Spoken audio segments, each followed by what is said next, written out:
Come ye hither, my 6 good sons, gallant men I trow ye be. How many of you, my children dear, will stand by that good earl and me?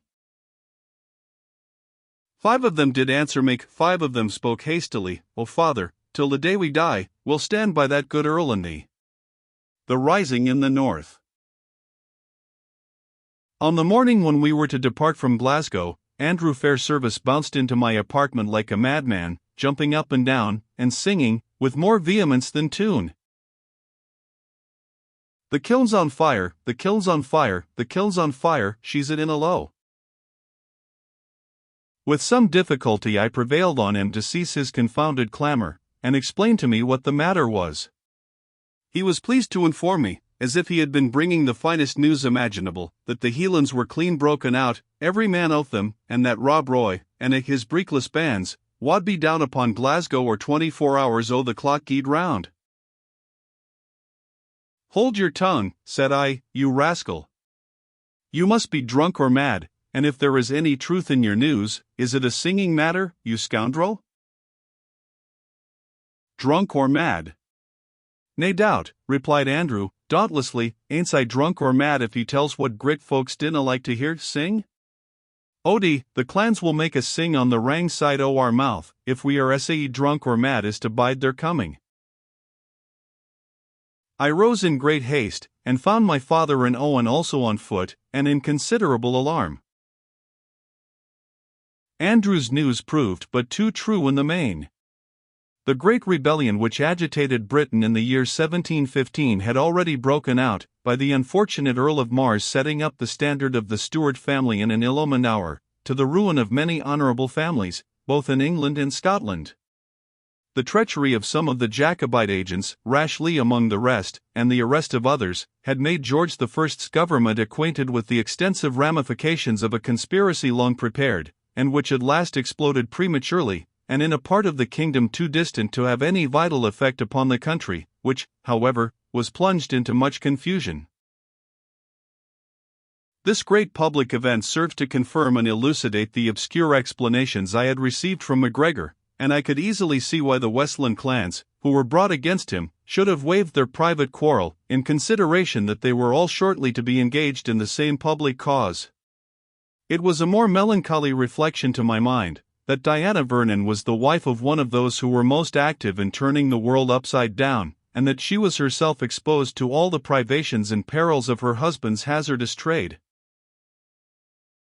We held an immediate consultation on the measures we were to adopt in this crisis, and acquiesced in my father's plan, that we should instantly get the necessary passports, and make the best of our way to London. I acquainted my father with my wish to offer my personal service to the government in any volunteer corps, several being already spoken of. He readily acquiesced in my proposal, for though he disliked war as a profession, yet, upon principle, no man would have exposed his life more willingly in defense of civil and religious liberty. We travelled in haste and in peril through Dumfriesshire and the neighbouring counties of England. In this quarter, gentlemen of the Tory interest were already in motion, mustering men and horses, while the Whigs assembled themselves in the principal towns, armed the inhabitants, and prepared for civil war. We narrowly escaped being stopped on more occasions than one, and were often compelled to take circuitous routes to avoid the points where forces were assembling. When we reached London, we immediately associated with those bankers and eminent merchants who agreed to support the credit of government, and to meet that run upon the funds, on which the conspirators had greatly founded their hopes of furthering their undertaking, by rendering the government, as it were, bankrupt. My father was chosen one of the members of this formidable body of the moneyed interest, as all had the greatest confidence in his zeal, skill, and activity.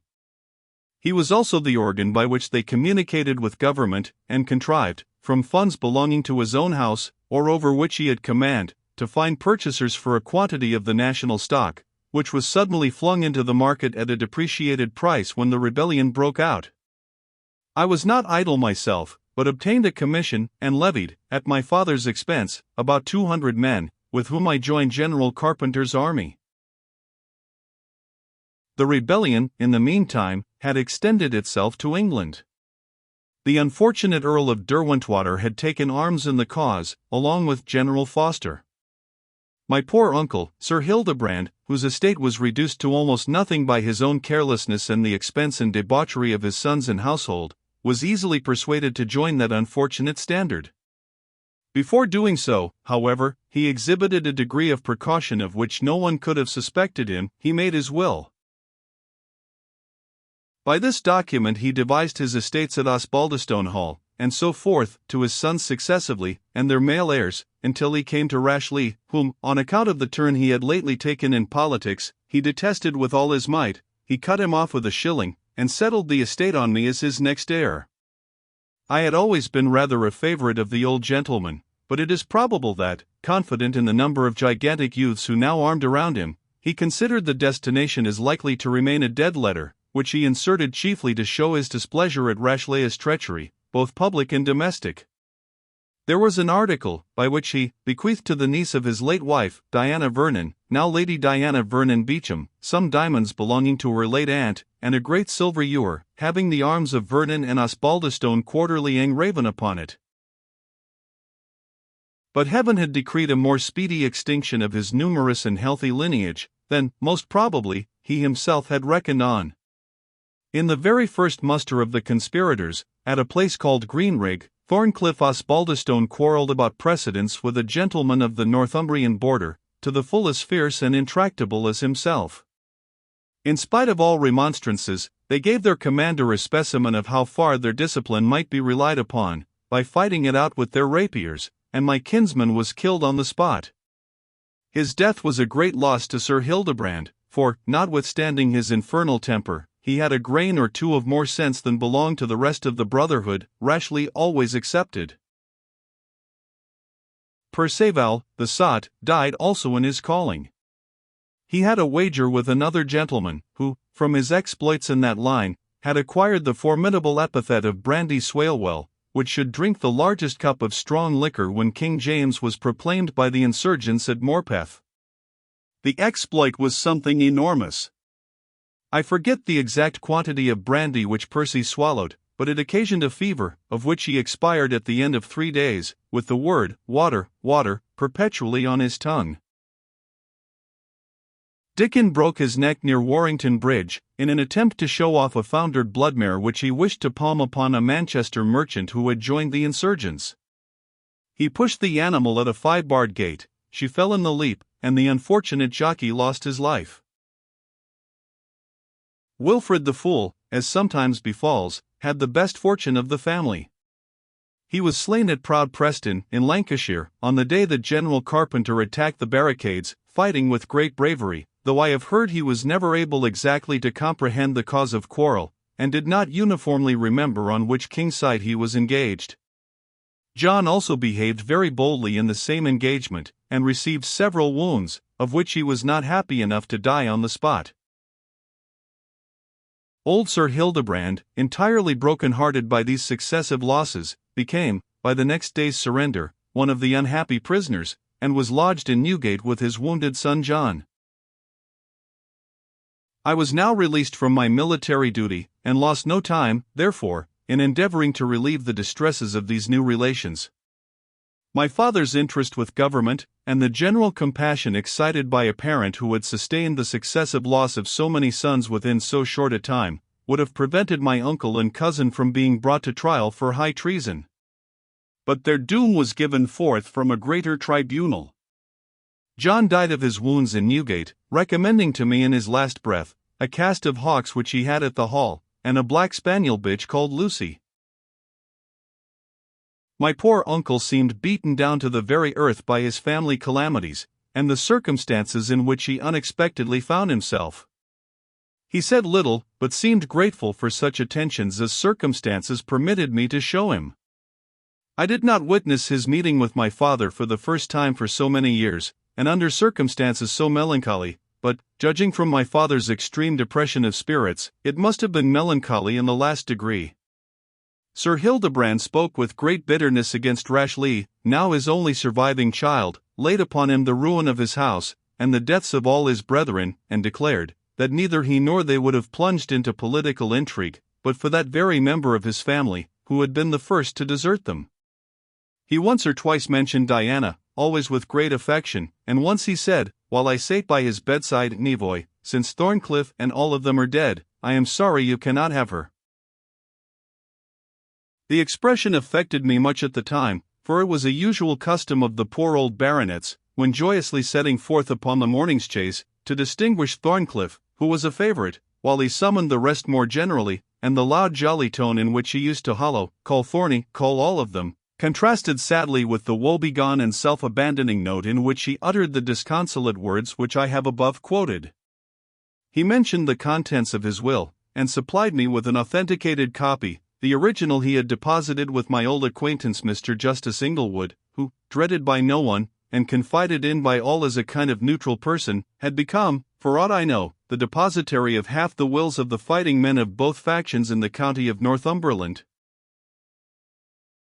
The greater part of my uncle's last hours were spent in the discharge of the religious duties of his church, in which he was directed by the chaplain of the Sardinian ambassador, for whom, with some difficulty, we obtained permission to visit him. I could not ascertain by my own observation, or through the medical attendants, that Sir Hildebrand Osbaldistone died of any formed complaint bearing a name in the science of medicine.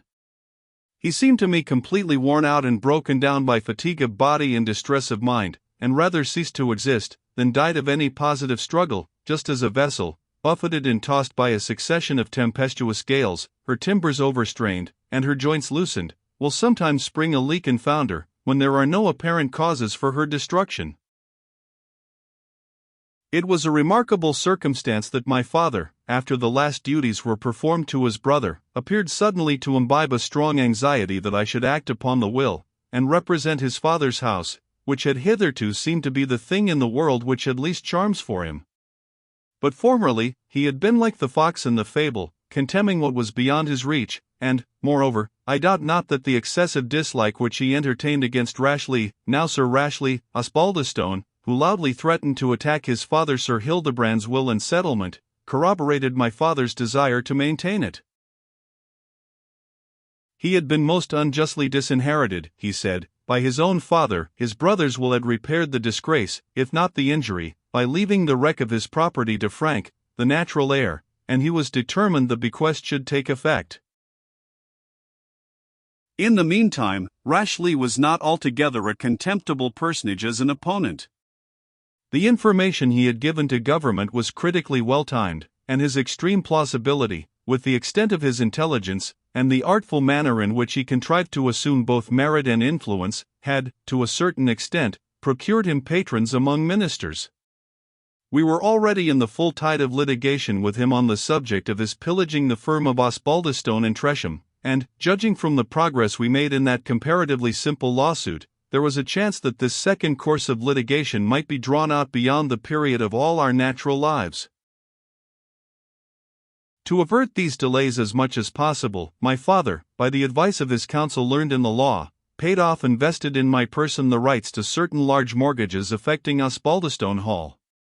Perhaps, however, the opportunity to convert a great share of the large profits which accrued from the rapid rise of the funds upon the suppression of the rebellion, and the experience he had so lately had of the perils of commerce, encouraged him to realize, in this manner, a considerable part of his property. At any rate, it so chanced that, instead of commanding me to the desk, as I fully expected, having intimated my willingness to comply with his wishes, however they might destine me, I received his directions to go down to Osbaldistone Hall, and take possession of it as the heir and representative of the family. I was directed to apply to Squire Inglewood for the copy of my uncle's will deposited with him, and take all necessary measures to secure that possession which sages say makes 9 points of the law.